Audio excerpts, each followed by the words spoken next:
We'll get started with the lesson today, and we're going to pick up in Daniel chapter 2, verse 44.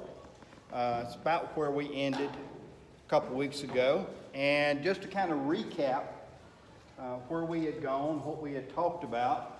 You see the great artwork that I have up here. And Nebuchadnezzar's image, the dream that he had, and Daniel had laid it out for him, was the head of gold, chest and arms of silver, belly and thighs of brass, legs of iron, feet of iron and clay. And we looked at the reason that the metals were inferior as it goes down, and it most likely can't be sure because it doesn't tell us. Now, the strength increases to certainly iron is the strongest, but the inferior moral integrity of each empire as it related to God and to God's people is why the difference in the quality of the metal. It makes about as much sense as anything else that I read as to why one was the other. And that's basically and this becomes, if you will, the foundation. That's foundation. Foundation vision for all of the rest of the visions around world empires that Daniel is going to see. This forms the foundation. It's very general, just different metals is all is described, and Daniel is told, or Daniel tells Nebuchadnezzar, that there will be another kingdom. It doesn't say what the kingdom is. Nebuchadnezzar in Babylon was the only kingdom identified. So Daniel is telling him in a very general way. This is what God told him, and this becomes the foundation. It will be filled out and given more detail as the book of Daniel progresses.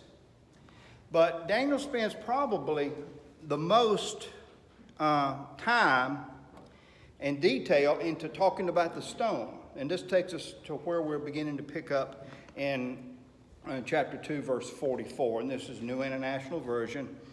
In the time of those kings, the God of heaven will set up a kingdom that will never be destroyed, nor will it be left to another people.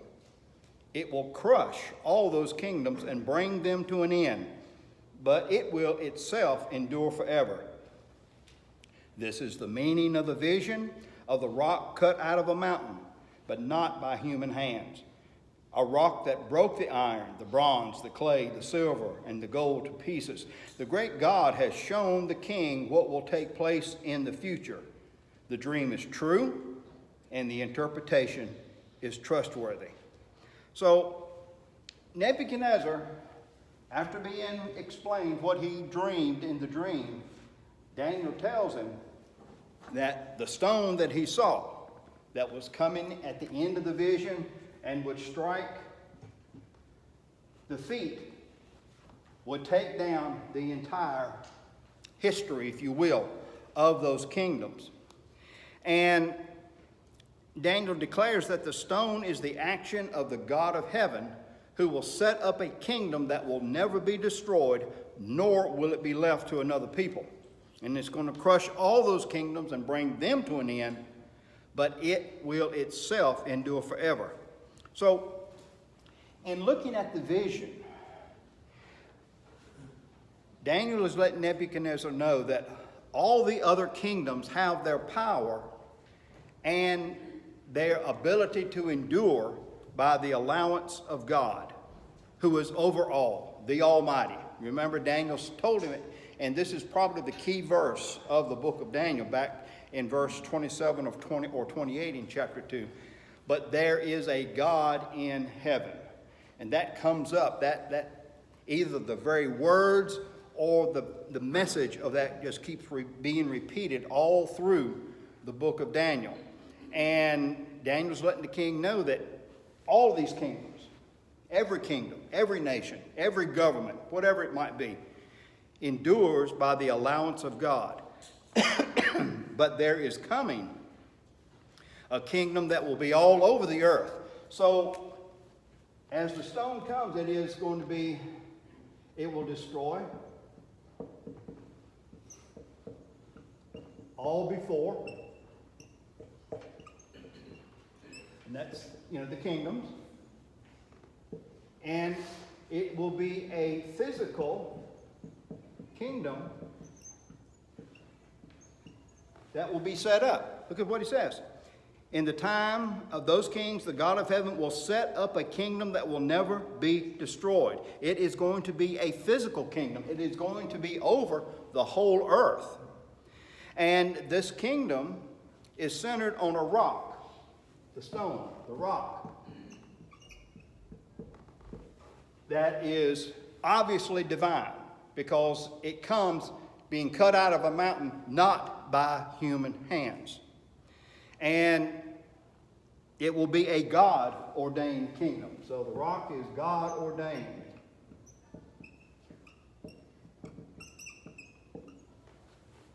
And he also tells them that God will set up a kingdom to a people. And that's interesting.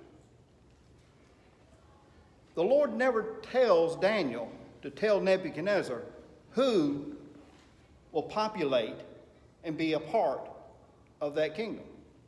He just says that God will set up a kingdom to a people, not of those kingdoms, but a people of his own choosing. He could have gone ahead and told them that it's going to be the Jews. He could have gone ahead and told them it's going to be Israel. But once again, I think we see an example here of how God reveals just enough at times so that people can see what God is doing, but doesn't reveal so much so that people can try to thwart what God is planning on doing. If Daniel had said, God is going to set up a kingdom that will be populated by the Jewish people that you've already taken captive, the immediate response of Nebuchadnezzar would have been start like Haman. How do I kill them all? How do I get rid of them all? But the Lord held that back. He just told him that it's going to be a people of his choosing. And of course it will be the Jews as the main nation of earth, and involved also with the Gentiles, but it's not specified. And that this kingdom is God ordained and it will endure forever. So the kingdom that God sets up at the end will never end. It will always endure from there. And this vision introduces the king and us to the time frame for these events to occur. Daniel tells him, in the time of those kings. What kings? The 10 kings that make up the toes of iron and clay in the feet. In the time of those kings, not before, but in the time of those kings. So, this is a very general description, but it does give us a time frame. So and we'll see these 10 toes repeated over and over, even into the book of Revelation. So we have a time frame. Very general time frame, not very specific. Because we're talking at least 2,500 years plus, to the time of the 10. So this is a very great period of time that Daniel is laying out to Nebuchadnezzar. But look at the powerful message that is given. Questions, comments? Anything that stands out or confuses you on this?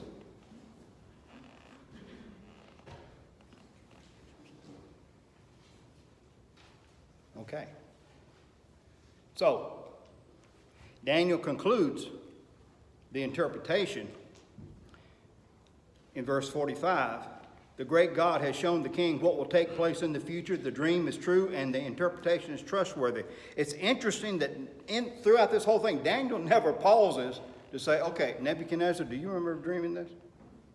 looking for validation. He didn't need validation. God had told him.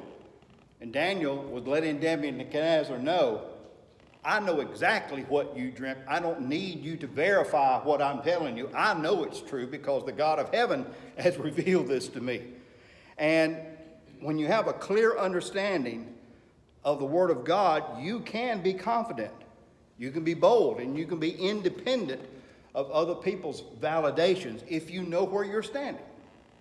If you know the solid message of the Word, then you don't need someone else to validate whether you're telling the truth or not. You have it here. So, in this introduction of the sovereignty of God in chapter 2, we are given a solid reassurance that God is in control of all the world and is intimately involved in the affairs that touch the life of his people as well as the populations of earth. Now, when I say that, God is intimately involved. So does that mean that God is sanctioning everything that is happening in the world? If he's intimately involved,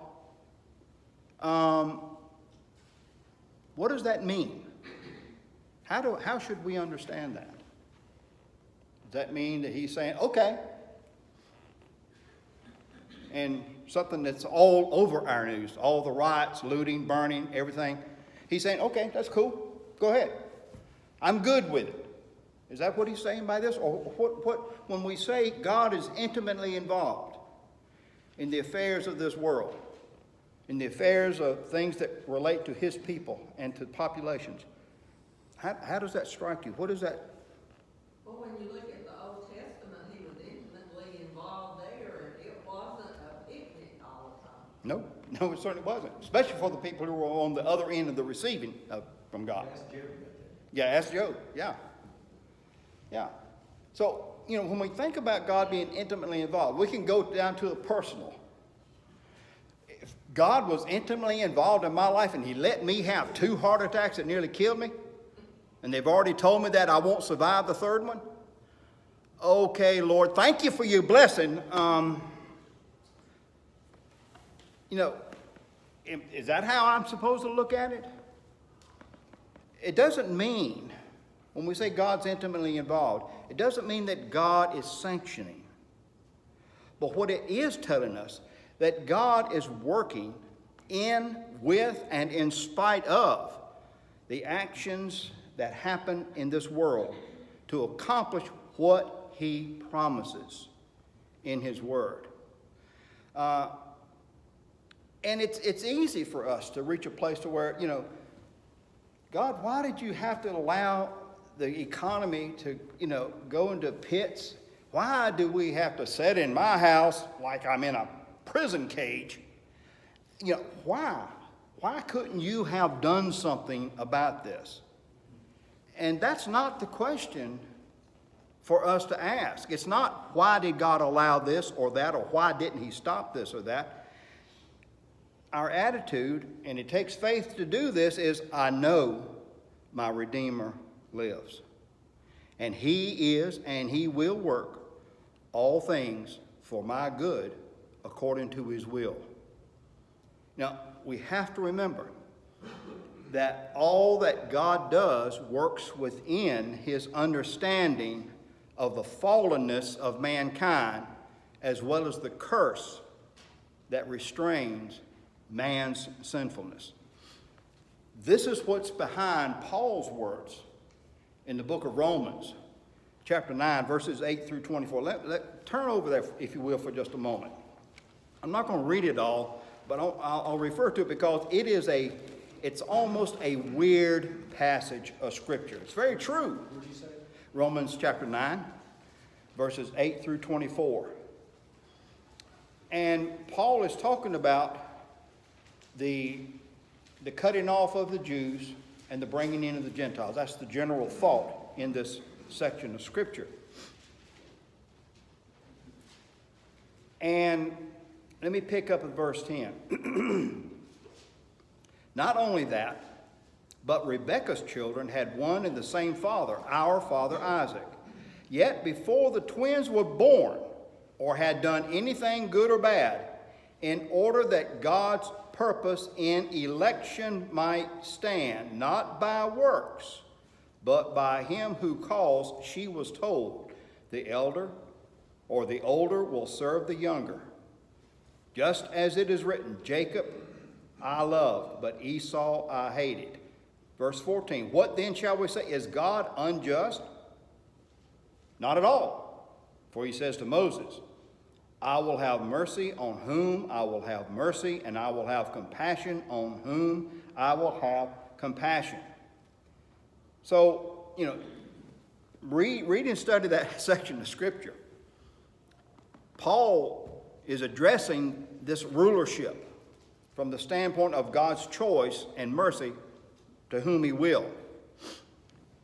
And it takes faith, but as you look at Daniel chapters 1 and 2, you can see that trust, commitment to obey, and supplication to the Lord is not ignored by him. He is intimately involved. Doesn't mean he's sanctioning, but what he has known from the beginning of the foundation of everything, he's able to declare what will happen because he already knows. That doesn't mean he makes it happen. According to predestination. That's the word there in Romans 9. You'll see it again in Ephesians 1. But that predestination is based upon his knowledge. Not that he said, heads, he's going to heaven. Tails, he's going to... No, that's not how God works. Is that where some people get predestination? Well, yeah, it's scriptural.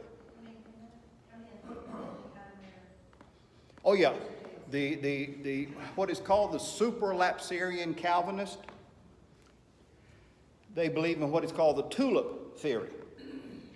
Total depravity, universal sin, limited atonement, irresistible grace, which is predestination. If you're predestined to go to heaven, whether you want to go or not doesn't make any difference. You're going to go, which is really kind of weird just to say it out loud.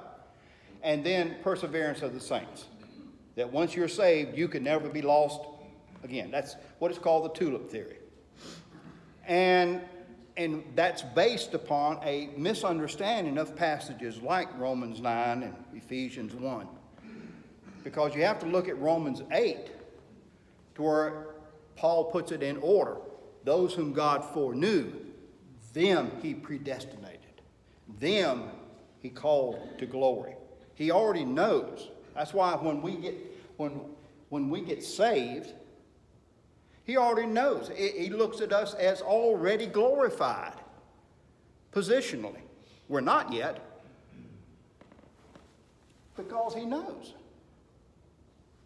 And it's that knowledge that is the basis of God's predestination, not God's whim. And it's there's some people that would do some serious arguing with me over that. But it's a better understanding. It's a proper understanding. God is intimately involved. He knows what's going to happen. He works with what's going to happen, or in spite of, over, whatever it might be. You can look at all these examples in Scripture. But it's based upon what he already knows, because he's God. He's already established. He already knows what the end is going to be before the beginning ever starts. I've been doing some study in Hebrews, and we'll probably do a study of Hebrews once we finish the book of Daniel. But it's very interesting to look at, especially in that first chapter, of where, Jesus was appointed heir before there was anything to be appointed heir over. And, how you like that for a topic to be thinking about? Hebrews chapter 1, verses 1, 2, and 3. But it's just, we have to understand that questions, if you say, what? You want to say that again slowly? It's fine. It's cool. Questions, confusions that may bring up in your mind? Not that I've never confused anybody before, you know. Okay? All right. So, verses 46 through 49. Then King Nebuchadnezzar fell prostrate before Daniel and paid him honor and ordered that an offering and incense be presented to him. The king said to Daniel, surely your God is the God of gods and the Lord of kings and a revealer of mysteries, for you were able to reveal this mystery. Then the king placed Daniel in a high position, lavished many gifts on him. He made him ruler over the entire province of Babylon, the city and its environs, and placed him in charge of all its wise men. Moreover, at Daniel's request, the king appointed Shadrach, Meshach, and Abednego administrators over the province of Babylon, while Daniel himself remained in the royal court. You know, Nebuchadnezzar is simply dumbfounded. You remember early in chapter 2, he was furious with those who said, this doesn't happen. Only somebody who's really in contact with the gods could tell you what you dreamed without you telling us first. We can interpret it, but you got to tell us first. And he got mad and ordered everybody to be killed. But he's now dumbfounded because he realizes that he's actually in the presence of one who is in contact with the spirit world, the true spirit world, the Spirit of God. And Nebuchadnezzar is forced to accept that your God is the God of gods and the Lord of kings and a revealer of mysteries. So, did Nebuchadnezzar get saved out of this? No. Now, he was forced to realize that your God is the God of gods, not the only God. He still had all the other gods that he was worshiping. But he was convinced that Israel's God was the bigger God of all the other gods, but all the other gods are still gods. So, and his behavior in chapter 3 and chapter 4 really kind of validates the fact that he did not get saved. Now, Daniel was exalted to a high position. He didn't forget his companions. They also were given high positions of authority. And, Daniel remained at the royal court there in the city. Okay? Questions? I'm having to be sure I remember my time because I used to go a good hour or longer, so now I got to realize, nope, I ain't got about 20 minutes here. So, questions, comments, something that may need to be clarified? Okay, so let's move into chapter 3.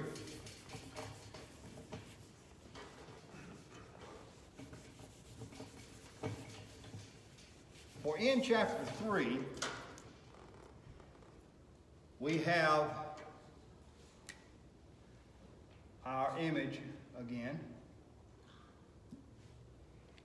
We have an image.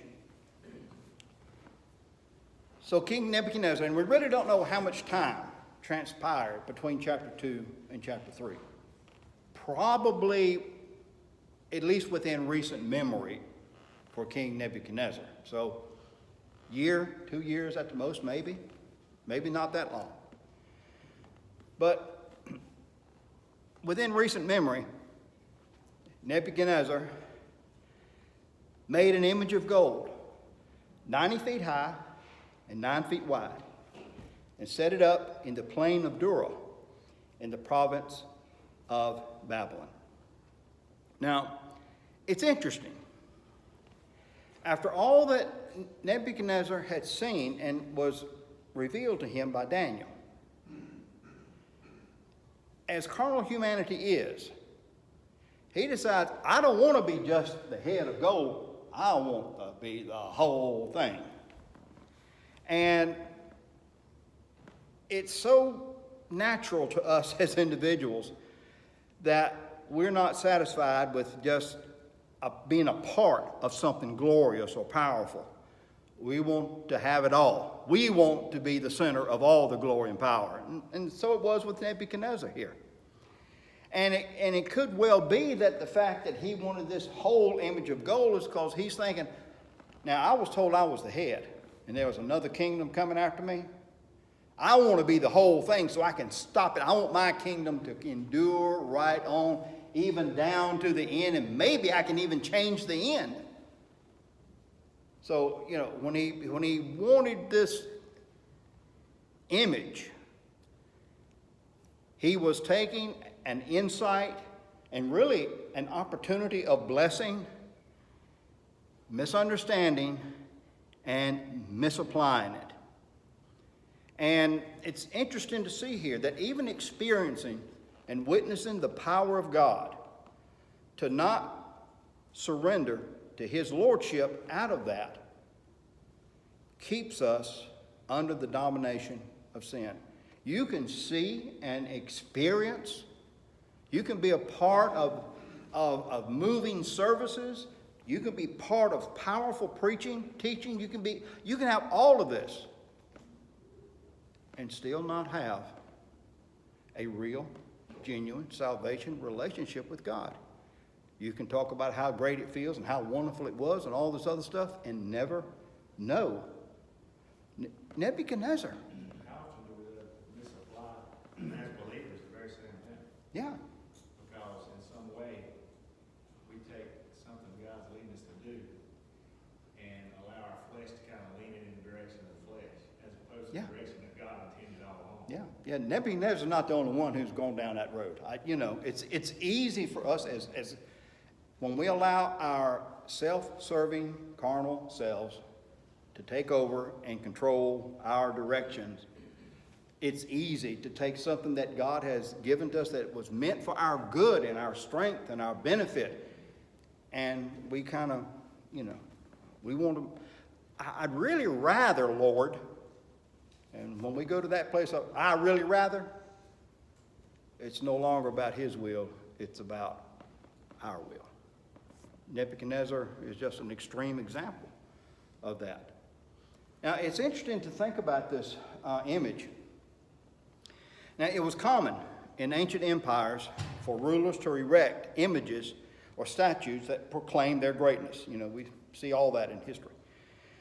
Now, this image could have been solid gold, or it could have been an overlay.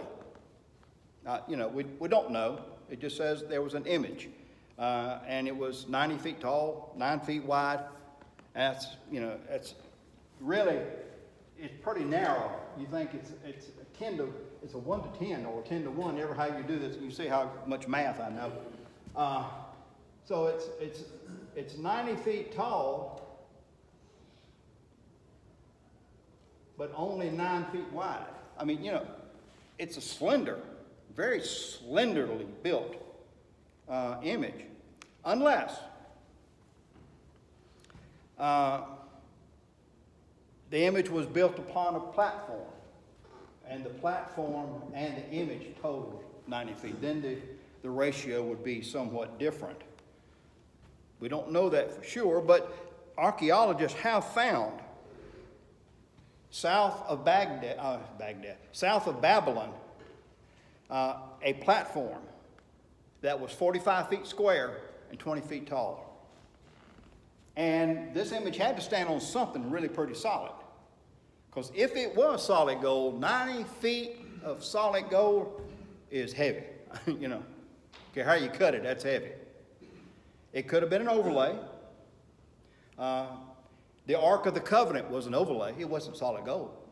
It was built of acacia wood and overlaid with gold. So, it wasn't unusual, but it was still a magnificent, spectacle to see. And it could have had a 20-foot tall base. Then the image would have been 70 feet tall. Or it could have been a total image of 90 feet tall and then the base. Either way. And the image was built outside of the city itself, the plain of Dura. And there's some debate as to where this exact location is. But the place where they found this foundation is about 16 miles south of the city, and it's called Tulu, T-U-L-U-L, Dura, or the Tales of Dura, T-E-L-L-S. So It's possible that that's where it was. Don't know for sure, but it wasn't inside the city. He set it up in the province of Babylon. And it's also interesting to note about this that the whole population was not invited to this ceremony. He says in verse 2, then he summoned, and he gives a list, the satraps, the prefects, governors, advisors, treasurers, judges, magistrates, and all the other provincial officials to come to the dedication of the image that he set up. So it seems to be that this was a ceremony for the governmental ruling class. And this image is set up and built by Nebuchadnezzar to solidify his position of leadership in the empire. And so we have these various leaders throughout the Babylonian Empire brought to Babylon. It's a large group of people, but it wasn't the common man brought in. It was government officials. So, natural question here. Why wasn't Daniel in part of this group? Where was Daniel? Well, he obviously wasn't in town, Yeah, obviously wasn't in town. so exactly where he was, or going through, maybe he was making his annual pilgrimage around the kingdom, checking things Yeah. out, he doesn't say. Yeah, it doesn't say. And, and it's interesting that if this was done in recent memory of the dream, Nebuchadnezzar was already assured of the benefit of Daniel to his kingdom. And maybe he was given a pass. Don't know. It doesn't say. But I think we can be certain that if Daniel had been there, there wouldn't have been 3 Hebrews standing up. There would have been 4. And he could send him off. And he could have sent him off. Nebuchadnezzar may have known that, Daniel ain't going to do this. So I'm going to avoid embarrassing myself. And I'm going to, Another thing, we've got Daniel is placed in charge of the kingdom. We know things are gonna go well under Daniel, because he has the training, he has the line of God, things are going well. I see this as, King Nebuchadnezzar got too much time on his hands, because he doesn't have to involve himself, because he's got Daniel running everything. But then he's probably also a little bit afraid of Daniel, and saying, hey, he's getting pretty popular, he's doing a really good job, so I'm gonna bring all these other guys in, and they're gonna swear allegiance to me, let's bring up the statue, and yeah, he does it while Daniel's out of town. yeah. Boost his image. That's right. What's that? Boost his image. Boost his image, yeah. When you're talking about that, David, the hero of the Russian involvement in World War II was Sukhov. He's the one who developed the strategies that defeated Germany in their invasion of Russia. And soon as that was over, within just a couple of years, Stalin had him removed and had him deposed, if you will, because he was afraid he was getting too popular with the Russian people, So it's interesting to think about. We're not told, and I think it's just one of the things the Lord said, watch this, I'm going to make you scratch your head over this. But Daniel wasn't there, but we can be assured that he wouldn't have bowed.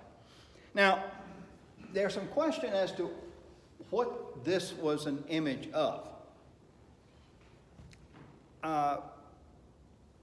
Most commentators would say that it was an image of the king himself. As he was in the original dream, he was the head of gold. But others say that in the Neo-Babylonian Empire, the king was thought to be divine, and they would worship the king's god, which in this case would be the Babylonian god Marduk.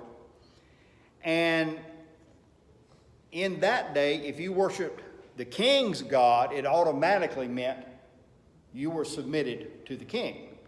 So it could have been the image of Nebuchadnezzar's God that was put up there. Doesn't make any real difference whether it was the king or whether it was the god. To worship one was to accept the other. And whatever personage it represented, the point was that all peoples, nations, and men of every language were to unite under this person and their divine power. And it seems that what Nebuchadnezzar was looking for was that single uniting principle to guarantee his reign and the continuance of his kingdom. So to worship Babylon's chief deity would also automatically mean that you worshiped and served Marduk's chief representative, which would have been King Nebuchadnezzar. And it's interesting, the idea of blending religion into politics is not a new thing. It's always been. Nebuchadnezzar was doing this here. You know, this image of gold, you fall down and worship it, which also meant you worship me. And religion has and it continues to be a force that's either used or misused by politicians to gain the allegiance, the vote, or support of their position. And there's a reason, a practical reason, if you will, why Israel had a king and a separate high priest. The two were never joined together. They were always separate. And the practical reason would have been that, it had been very easy for the king, as high priest, to influence religion. We've seen it before. The head of the Church of England is the monarch. King Henry VIII is the one who set that up, so he could control the church. He made himself, the Pope of the Church of England. Now, in the book of Zechariah, chapter 6, verses 9 through 13, there's a prophecy given to Joshua, who was the high priest at that time. Zechariah gives a prophecy that the high priest Joshua is going to be crowned as governor, as leader. And it prefigured what Jesus would actually be. Because we're told in Hebrews chapter 7, verses 1, 2, and 3, that Jesus is both king and priest, which has never been, but in him, as God, these two come together. So, verse 4 and 5. The herald loudly proclaimed, "This is what you are commanded to do, O peoples, nations, and men of every language. As soon as you hear the sound of the horn, flute, zither, lyre, harp, pipes, and all kinds of music, you must fall down and worship the image of gold that King Nebuchadnezzar has set up. Whoever does not fall down and worship will immediately be thrown into a blazing furnace." So you can just almost imagine, you wonder whether this image, whatever it was, may have had some kind of covering over it, And here, this group of people, government officials all over the empire, brought to this place. And here's the king, maybe he's situated in front. And here's this image. And the herald lets them know, what's going to happen. And perhaps at that point, when he's saying that, the cover, I'm being dramatic here, the cover is pulled. And you can imagine, even if it was covered with gold, not even solid gold, just the sunlight blazing off of this 90-foot image would have been just like, wow. And then to hear this announcement that when you hear all the music, you are to bow down and worship. And they were to do this physically. This is an interesting point. I'm not going to be able to get into it all today, but we're going to get into the book of Revelation next week when we get back to this. But it had to be a physical act of submission to this combo of deity and king. They had to fall down and worship the image of gold. They didn't have to stand there and just go, no, you go down. You physically fall down. The falling down was a visual, physical act that witnessed your humbling, your dependence upon, and your trust in both the idol and the king. And, you know, with the power of the instruments, the music, the glitter of this, it was virtually irresistible. Almost. Almost. And if that wasn't enough, conveniently located near the statue was a furnace from which perhaps the casting of this image was made. Now, these kilns, and you have a copy of this in the pages that you received. You have a copy of an example of that. I don't know if it exactly looked like this or not, but this was the closest that I could find as I was looking it up, researching it. These kilns could reach a temperature of about 1,800 degrees Fahrenheit.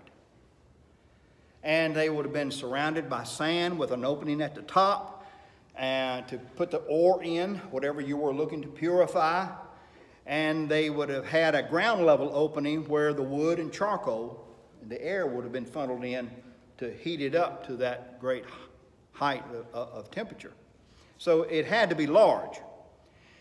And to break the bricks for either the foundation or whatever else may have been around, as well as casting of the image, it had to be a large furnace. And after all that had been said and all that they had seen, if the glory of the image and the pomp and the music wasn't enough to awe this crowd, to refuse to bow would get you a one-way ticket to the furnace. Now, burning to death was a standard operating procedure of punishment in the Code of Hammurabi, some 1,200 years before Nebuchadnezzar. It had been instituted as a form of capital punishment. And Nebuchadnezzar continued to utilize this type of punishment in his reign. And as you look at that picture and you think about and read those verses, you have a scene of powerful sensory stimulus to cause people to do what they would not maybe otherwise do. Powerful visual display, pomp, and music with the terrible threat of death has been a key element of empires, dictatorships, deceptions throughout history. You look at some of the History Channel stuff when the Nazis were in their heyday, the big shows that they had at Nuremberg, all the pomp and just the magnificence of it, with the underlying threat that if you don't agree to this, there's a concentration camp waiting for you. You know, so that's been something that has been used throughout history. And I heard the bell, so time's up. And we'll pick up with that as we go into it next week, and we'll look at how all this speaks to us. Thank you. It is so good to be back. I'm tickled. Woo!